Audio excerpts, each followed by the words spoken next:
Quando os ponteiros se encontram e que nós ouvimos as 12 badaladas.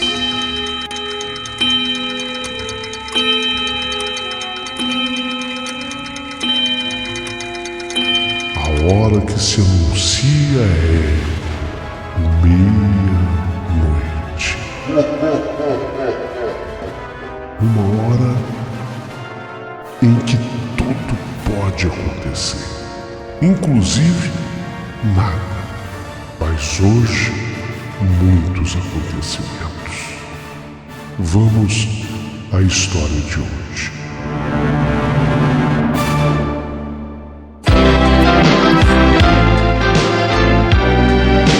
Rádio Emoção. Paulinho Boa Pessoa. A verdade de cada um.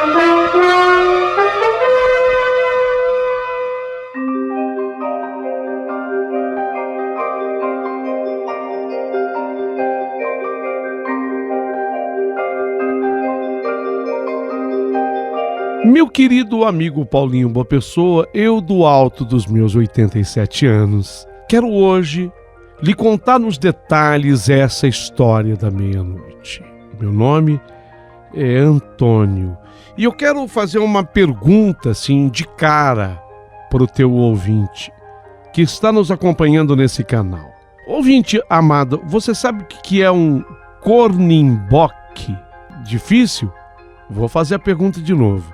Você saberia me responder o que é um cornimboque? Peguei você. Mas como o canal do Paulinho Boa Pessoa também é cultura, essa você vai anotar. Cornimboque é uma caixinha feita para guardar rapé dentro, mas é feita com a ponta de um chifre. Você pega a ponta de um chifre, ele é oco por dentro, então ali vai se formar uma caixinha e dentro desse chifre você coloca rapé. Tem gente que trabalha bem o cornimboque e até coloca uma tampa nesse cornimboque. Uma tampa também feita com osso de chifre. Outras pessoas não, mantêm esse cornimboque sempre aberto. Então agora você sabe o que é um cornimboque. Ótimo que você saiba, porque a história que eu vou contar para você nessa noite, a história da meia-noite, tem tudo a ver com cornimboques. Preste atenção. Havia chovido demais naquela madrugada e o chão do cemitério estava todo encharcado. Por isso, eu andei pela Alameda Central, que era a calçada, onde estão os mausoléus e os túmulos, com bonitas estátuas e cruzes de metal amarelo das famílias mais abastadas daquela cidade. Todas as vezes que eu passo por ali, a minha atenção é despertada pela linda escultura sobre o túmulo daquele Coronel Capistrano Alvarado. Puxa, mas que imagem é essa? Está em cima do túmulo do Coronel Capistrano Alvarado. É uma imagem de São José puxando o burrico e sobre o burrico estão Jesus e Maria. Aquilo representa a fuga para o Egito. Então, quando eu vejo aquela imagem de São José puxando o burrico e em cima do burrico Jesus e Maria, eu paro ali e me detenho e fico olhando e nessa hora eu sou tocado por uma fé que vem lá de dentro e aí eu faço uma oração. Ao mesmo tempo em que eu estou fazendo a oração, eu começo a me lembrar da tragédia do homem que repousa sobre as lajes daquele mármore. Eu sei da história do Coronel Capistrano Alvarado. E é essa história que eu quero contar. A história toda do Coronel Capistrano me foi contada em detalhes por Dona Zuca. A Dona Zuca, ela era uma mulher misteriosa. Eu conheci a Dona Zuca nos tempos em que eu trabalhava no hospital. Eu trabalhava ali como enfermeiro. Eu trabalhava ali. E a Dona Zuca, ela também trabalhava ali como enfermeira. ela estava proibida, inclusive depois de entrar no hospital, devido aos boatos em torno de sua atividade. Ela foi despedida do hospital Dona Zuca. E foi despedida porque começou-se a comentar na cidade que ela era curandeira. E não era só curandeira, mas ela aproveitou de todo o aprendizado como enfermeira e começou a realizar abortos também. Então a Dona Zuca, ela acabou sendo dispensada, ela foi despedida do hospital. Por isso, ela me procurava constantemente para saber: e aí, ô Antônio, como está a fulana de tal? Paciente que ficara no hospital, paciente velha conhecida dela, ou sei lá, se um dia já tivesse sido cliente dela, mas ela procurava sempre para saber: ô Antônio, e a fulana? Antônio, e a Beltrana? Normalmente ela perguntava a respeito de pacientes que ficavam durante muitos dias internadas, até meses, até anos, no hospital. Foi ela, Dona Zuca, que me contou toda a história, e vocês vão saber de tudo. Então, quando o Coronel Capistrano morreu, a Dona Zuca comentou, assim, na base do sem querer: pois é, não podia ter acabado de outro jeito, né? Aqui se faz, aqui se paga. E por que, Dona Zuca, que a senhora está falando isso do coronel? Eu perguntei assim, intrigado, porque eu pouco sabia da história do coronel, a não ser uma briga de jogo há alguns anos no clube, onde havia morrido um jogador. Então houve assim, nas entrelinhas, a suspeita de que, entendeu? Talvez tivesse sido o coronel. E ela, a Dona Zuca, me explicou: ô Antônio, meu filho, a história é longa, é comprida. Senta aqui no banco e escuta que eu vou te contar. E ela me contou. Falou do grande criador de gado que ele era, o Coronel Capistrano. Rebanho para mais de 1000 reses nas suas invernadas. E falou também da estima do quase amor por um touro chamado Corno Branco. O coronel tinha um quase amor por um touro chamado Corno Branco. Ele era um animal diferente, bravo, ou como a gente falava lá naquela cidade do interior, brabo mesmo. E que tinha, esse Corno Branco, os chifres totalmente brancos, daí o nome, Corno Branco. Dona Zuca falava: eu vi esse touro numa das vezes que fui lá na fazenda, fui lá benzer umas vacas, as vacas estavam perrengues, e eu vi esse touro lá. Era um touro grande, os olhos ferozes e as guampas brancas, mas tão brancas como as asas de uma guiratinga. O coronel tinha um orgulho danado do tal do touro. E eu avisei o coronel. E isso de boi, coronel, com os cornos brancos, isso não é coisa desse mundo não, coronel. Isso é coisa do tinhoso. Isso é coisa do diabo. Mas o coronel Antônio, ele não me ouviu. Aliás, respondeu rindo: qual que, Zuca? Eu gosto tanto desse touro que ele vai comigo até depois de eu morrer. Vai pro céu, vai pro inferno, vai pro purgatório, mas que vai comigo, vai. Mas o Corno Branco, sabe o que aconteceu, Antônio? O Corno Branco, ele morreu antes do coronel. Uma coral verdadeira, aquela cobra miúda, coral verdadeira, mas tem um veneno infernal. Uma picada da cobra coral verdadeira foi fatal pro Corno Branco. Não deu tempo de fazer benzeção de cura. O coronel ficou muito triste com a morte do Corno Branco. O coronel mandou tirar o couro e os chifres do Corno Branco. O couro, depois de curtido, virou tapete da sala da casa do coronel na fazenda. Mas aquele tapete que ele colocava no chão e ele alisava. E até chorava. Oh, como o coronel gostava desse corno branco. Os chifres, ele mandou fazer 2 cornim-box. É aqui que entra o cornim-box. Então, do chifre ele me mandou fazer 2 cornim-box. A cornim-box, que é isso? Perguntei, porque era a primeira vez que eu escutava falar. E ela me explicou com vagar, e eu ouvi com atenção. É um estojo, um recipiente para rapé, feito de chifre de boi, é uma caixinha. Era muito usado nos tempos antigos pelas bandas da Bahia, do sertão de Minas. A ponta do chifre de boi, limpo por dentro e polido por fora, era guarnecida de uma tampa de metal com ganchos de metal nos quais se amarrava uma tira de couro ou uma correntinha de metal. Os tropeiros e cavaleiros traziam consigo o cornim-bock de pendurado no ombro, assim, a tiracolo, e dentro, rapé. Mas tanto cuidado assim, Zuca, só para colocar rapé dentro? Perguntei até intrigado com descrição. Era um objeto de luxo, me entende, Antônio? Não era para qualquer um, não. Cornim-bock era para quem tinha. Os garimpeiros usavam como esconderijo até para diamante. Não era só rapé que colocava dentro de um cornim-bock. Não, colocava-se ali pedra preciosa, sabe? Aí colocava até rapé por cima para disfarçar. E prosseguiu Zuca. Eu vi os cornim-box feitos com o chifre de corno branco.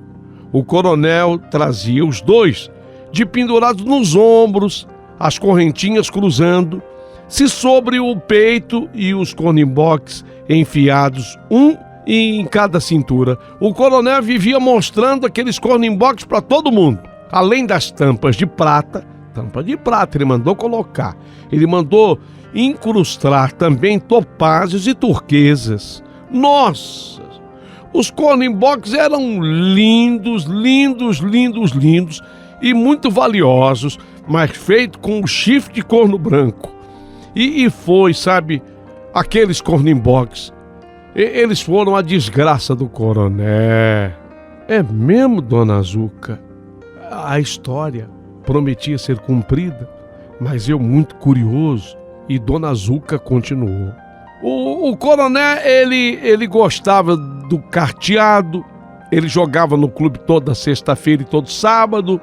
Entre os amigos de baralho, dizia que se sentia protegido pelos cornim-box e que os cornim-box davam a coronel sorte no jogo. Ó, é mesmo, é? É, o coronel que dizia. Mas olha, vou lhe dizer uma coisa, Antônio. Fala, Zuca. Deu foi muito azar. Muito azar. Pois foi numa mesa de jogo, uma discussão se tornou acalorada, a ponto de os parceiros entrarem numa confusão, numa briga entre eles. E deu soco de um lado, pontapé de outro, cadeira quebrada, cabeça rachada. Tudo aconteceu naquela noite, sabe, Antônio? Por sorte, nenhum deles estava armado de garrucha ou de punhal.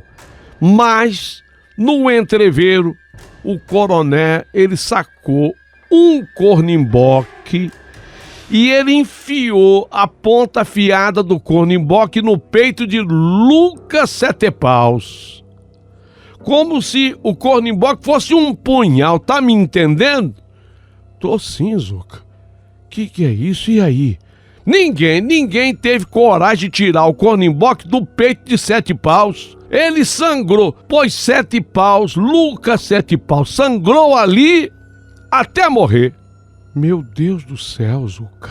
Pela cidade correu a notícia com o boato de que os cornim-box eram de chifres brancos. Coisa do diabo, coisa do capeta. Conforme eu já havia alertado o coronel. Eu já tinha avisado o coronel, mas ele não me escutou. Até debochou de mim. Os cornim-boques, que na verdade foi um só. O cornim-bock que matou Lucas Sete Paus desapareceu. Ninguém sabe onde ele foi parar. Ouvi dizer, na ocasião, que ele tinha sido recolhido por uma mulher que era amante do jogador. Diz que a mulher ia guardar o Cornimboque como lembrança. Eu não sei se isso é verdade.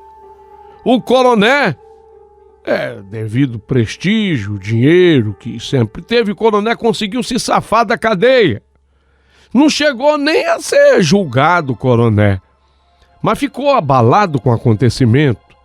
Aí ele começou a beber e logo estava viciado, bebendo de manhã, seguia durante o dia, a tarde, a noite, bebia na fazenda, bebia no palacete que tinha na cidade. Ele bebia em tudo que é lugar. A administração da fazenda com o Coroné bêbado desandou. O filho mais velho, de nome Adriano, foi quem tomou conta da fazenda e do gado. Pois uma tarde apareceu lá em casa uma mulher que pediu para me ver. Atendi essa mulher, sabe, Antônio? Não digas o como a mulher é. Pois é, a mulher foi lá me procurar e eu atendi. Essa mulher trazia consigo um Cornimboque branco com enfeite de pedras preciosas. Pensei comigo, ó, o Cornimboque aqui que mataram o jogador. Isso aqui. Aí a mulher confirmou tudo quando ela disse assim: então, o jogador que mataram, ele era meu marido. Fiquei com o Cornimboque, mas não quero mais não esse Cornimboque.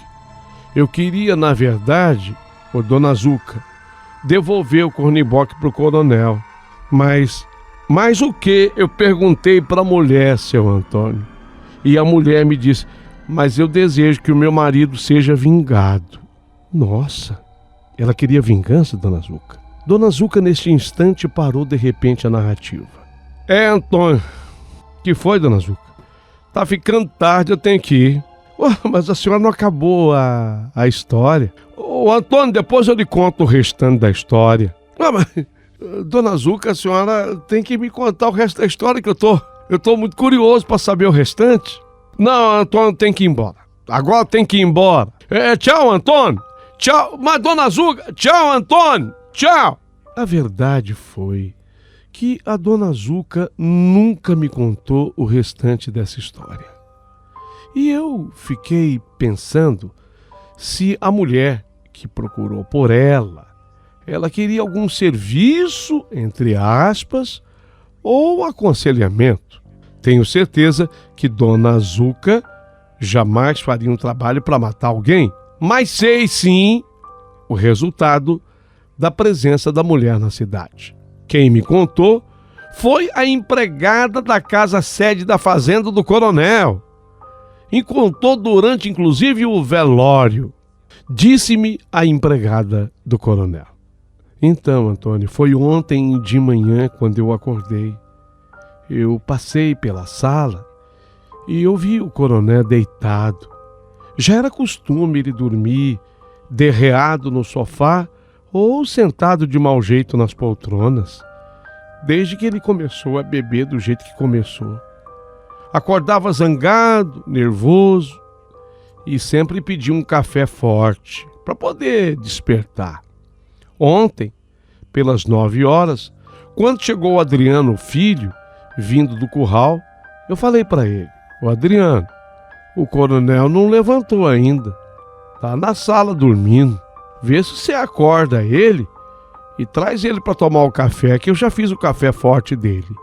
Fiquei olhando pela porta. Adriano focou de cócoras ao lado do coronel e dizia: pai, acorda. Pai, acorda. Já fizeram o seu café forte, pai. Pai, acorda. O coronel não acordava.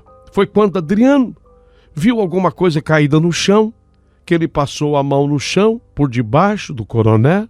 Quando ele levantou a mão, os dedos estavam vermelhos. Adriano assustou, sacudiu o pai. Quando empurrou mais forte pelo ombro, o corpo virou.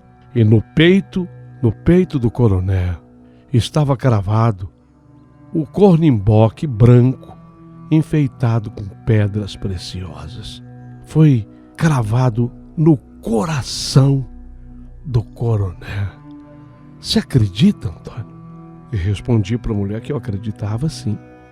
O velório do coronel foi muito concorrido.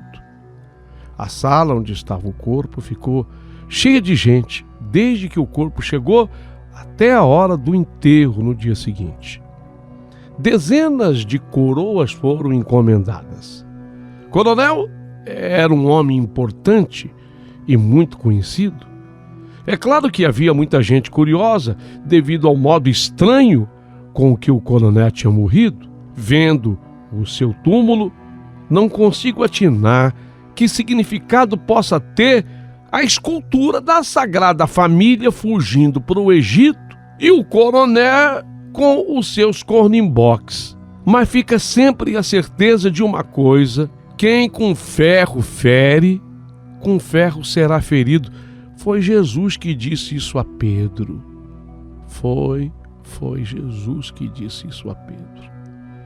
Quando Pedro tirou a orelha daquele soldado com a espada, Jesus, ao ver a cena, colou de novo a orelha do soldado e disse: Pedro, não faça isso não, Pedro. Não faz não, porque quem com ferro fere, com ferro será ferido. Mistério. Essa história que estou lhe contando hoje, pois ela é verdadeira. Eu vivi de perto com o coronel Capistrano Alvarado. Eu vivi de perto com Dona Zuca, a enfermeira expulsa, enquanto eu continuei sendo enfermeiro naquele hospital. Até hoje, no cemitério da nossa cidade, sobre o túmulo do coronel Capistrano Alvarado, lá tem aquela imagem: São José puxando o burrico sobre o qual Jesus e Maria, representando a fuga para o Egito. Que Jesus perdoe a alma do coronel e todas as almas que necessitarem de perdão. Eu, do alto dos meus 87 anos, contei com detalhes essa história. Meu nome, assino Antônio Roque Gol.